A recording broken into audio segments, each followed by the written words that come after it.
నమస్తే. Welcome to Andhraprabha.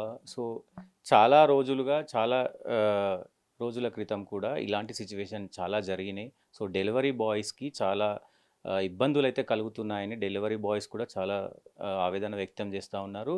రీసెంట్‌గా నిన్న జరిగినటువంటి ఏదైతే డెలివరీ బాయ్‌ని ఒక ఆఫీసర్ కొట్టినటువంటి ఏదైతే ఉందో డెలివరీ బాయ్స్ అంతా బైకాట్ చేస్తా ఉన్నారు. వైజాగ్ మొత్తం కూడా పెద్ద ఎత్తున చర్చనీయాంశమైంది. సో, ఈ విషయంలో సో పోలీస్ ఆఫీసర్ నన్ను బట్టలిప్పి మరీ కొట్టాడు. సో, వాళ్ళ పని మనిషిపై నేను అసభ్యకరంగా ప్రవర్తించలేదు. ఆయన కొట్టినందుకు ఒక సాకు ఉండాలి కాబట్టి సో, ఇలా చెప్తున్నారని చెప్పి ఆయనైతే చెప్తా ఉన్నారు. సో, ఇదే విషయంపై మనతో సీనియర్ ఆఫీసర్ రెడ్డన్న గారు ఉన్నారు. మాట్లాడదాం.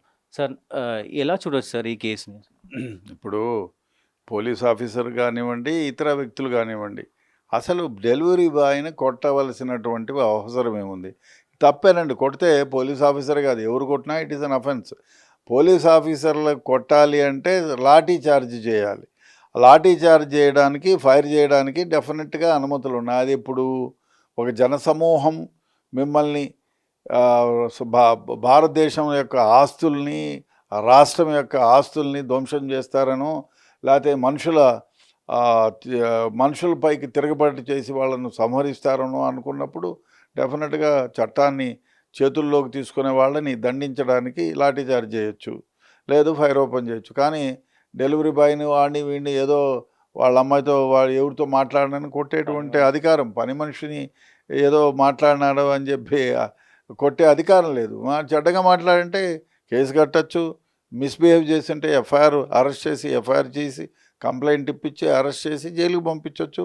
ఆ తర్వాత చేయొచ్చు. కానీ నేను పోలీస్ ఆఫీసర్ అని చెప్పి పట్టుకొని బట్టలిప్పి మరీ కొట్టడం తప్పు. చూస్తూ ఉన్నానండి సార్, అపార్ట్మెంట్లో పైన అది 5th ఫ్లోర్ మేబీ అక్కడ 10ల సంఖ్యలో మెంబర్స్ ఉన్నారంట. వీళ్ళందరూ చూస్తున్నారంట కానీ ఎవరు ఏం అనట్లేదంట. ఆయన ఇంకా కొడుతూనే ఉన్నాడండి.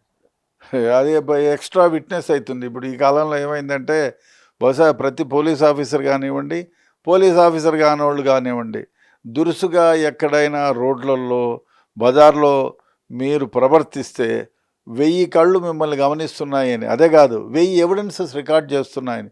ఇప్పుడు ఎక్కడన్నా చూడండి, మర్డర్ చేయండి, మానభంగం చేయండి, రోడ్డు పైన గొడవ చేయండి, యాక్సిడెంట్లు చేయండి, మీకు సీసీ ఫుటేజ్ దొరుకుతుంది.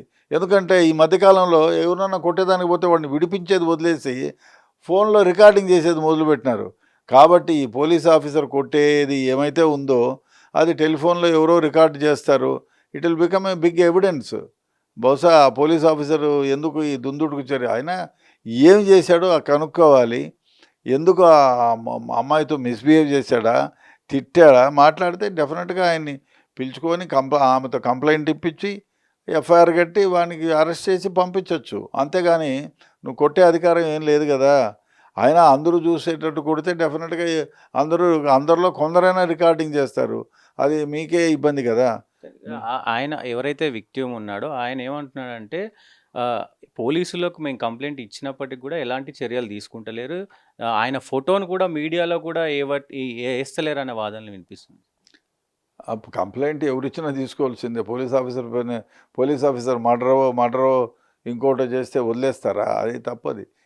ఎన్నిసార్లు పోలీస్ ఆఫీసర్ల పైన గట్టిగా నేనే పెద్ద ఆఫీసర్ల పైన ఎఫ్ఐఆర్ కట్టిన సందర్భాలు ఉన్నాయి. అట్లా అవుతుందండి. పోలీస్ ఆఫీసర్లని ఎఫ్ఐఆర్కి తీసుకోలేదు, ఎఫ్ఐఆర్ కట్టలేదంటే తప్పది. ఆ పోలీస్ జ్యూరిస్డిక్షన్లో ఎవరిపైన కంప్లైంట్ ఇచ్చినా అది అబద్ధం. ఎఫ్ఐఆర్ కట్టాలా, అబద్ధం అనుకో, ఫాల్స్ అని తీసేయచ్చు. ఆ పోలీస్ కంప్లైంట్ ఇవ్వకుండా పోయేటువంటి కంప్లైంట్ తీసుకోమని చెప్తే తప్పు వాళ్ళది పైన. చట్ట ప్రకారం పోలీస్ స్టేషన్కి వచ్చి ఎవరిపైన ఆధారాలు ఉన్ని లేకుండా పోని ఎఫ్ఐఆర్ ఇస్తే, కంప్లైంట్ ఇస్తే దాన్ని ఎఫ్ఐఆర్ కట్టి ఇన్వెస్టిగేట్ చేయండి. అది తప్పు అని తేలితే వాడినే కంప్లైంట్ ఇచ్చినాను కూడా ప్రాసిక్యూట్ చేయొచ్చు కదా, ఆ పని చేయొచ్చు కదా. నువ్వు తప్పుడు కంప్లైంట్ ఇచ్చినావు పోలీస్ ఆఫీసర్ పైన, so for giving a false complaint against a police officer FIR కట్టి వాడినే అరెస్ట్ చేయొచ్చు. సో రిజెక్ట్ చేసేటువంటి వ్యవహారం ఎక్కడుంది? లేదు కదా. ఎవరిచ్చినా ఎవరిపైన కంప్లైంట్ కట్టండి. అది అబద్ధం అని తెలితే ఫాల్స్ అని ట్రీట్ చేయండి. అదే కాకుండా మరీ దురుసుగా ప్రవర్తించే విధవ అనుకుంటే giving a false complaint to the police station, the police అని చెప్పి ఒక ఎఫ్ఐఆర్ కట్టండి, ఆయన అరెస్ట్ చేయండి. ఆ విధంగా ఉండొచ్చు. కానీ మీరు ఎఫ్ఐఆర్ కట్టము, మా పోలీస్ ఆఫీసర్ అంటే ఎక్కడైతుందండి, ఇది ఒప్పుకోవడానికి లేదు కదా. పోలీస్ ఆఫీసర్ అయినా ఎవరైనా చట్టం ముందు అందరూ సమానమే సో కాబట్టి. ఎట్లా చూడొచ్చు సార్? అంటే డెలివరీ బాయ్స్ ఇప్పుడు ఒక్కొక్క అపార్ట్మెంట్‌లో 20 ఫ్లోర్స్, 30 ఫ్లోర్స్ కూడా ఉంటాయి. డెలివరీ బాయ్స్ కింద ఉన్న గ్రౌండ్ ఫ్లోర్‌లో సెక్యూరిటీలో ఇచ్చి ఎళ్ళిపోతే బావుంటదా? పైకెళ్ళి ఇవ్వడం వల్ల కొన్ని కొన్ని సందర్భాల్లో డెలివరీ బాయ్స్ మిస్‌బిహేవ్ చేసిన సంఘటనలు కూడా ఉన్నాయని చెప్పుకోవచ్చు. సో ఎట్లా చూడొచ్చు సార్? అంటే వాళ్ళకు ఎలాంటి అథారిటీ ఇస్తే బావుంటదంటారు? సో డెలివరీ బాయ్ మిస్బిహేవ్ చేస్తే కంప్లైంట్ ఇవ్వాలా, అరెస్ట్ చేసి జైలుకి పంపించాలా ఒకటి. ఇప్పుడు కింద పెట్టాలనా పైన పెట్టాలనా అంటే అది ఎట్లా? ఇప్పుడు కొందరు ఉంటారు, కింద పెడితే కింద నుంచి ఇంకో వెధవ వచ్చి అది ఎత్తుకొని వెళ్ళిపోవచ్చు ఆ వస్తువు. పోనీ సెక్లూడెడ్గా ఉండే ఒక డబ్బా లాంటిది ఉండి దాంట్లో వేసి వాచ్మెన్కి చెప్పి వాచ్మెన్కి ఇవ్వచ్చు. పెద్ద అపార్ట్మెంట్లో అయితే వాచ్మెన్ ఉంటాడు, అయ్యా 5వ ఫ్లోర్లోనో 9వ ఫ్లోర్లోనో ఫలానా వాళ్ళకి చేరేయండి అని చెప్పి అక్కడ ఇంటర్కమ్ టెలిఫోన్ ఉంటుంది అంత పెద్ద అపార్ట్మెంట్లో. అయ్యా నేను నేను ఏదన్నా కానీ ఫలాంది మీ వాచ్మెన్ చేతికి, రంగయ్య మీ వాచ్మెన్ చేతికి ఇచ్చానని ఒక సంతకం తీసుకొని వెళ్ళిపోవచ్చు. లేదు డబ్బులు ఇవ్వాల్సి ఉంటే, నువ్వు పైనుంచి డబ్బులు పంపిస్తే నేను ఈ వాచ్మెన్కి ఇచ్చేసి పోతానని చెప్పచ్చు. లేదు సపోజ్ వాచ్మెనే లేడు, ఒక ముసలామె ఉంది అక్కడ, ఆమె నేను పోలేను నాకు లిఫ్ట్ ఆపరేటర్ అని వెళ్ళినప్పుడు పైకి వెళ్ళి ఇవ్వచ్చు. చాలా సందర్భాల్లో వస్తారు ఇస్తారు. కానీ 2 విధాలుగా ఇదే చేయాలని చెప్పడం తప్పు.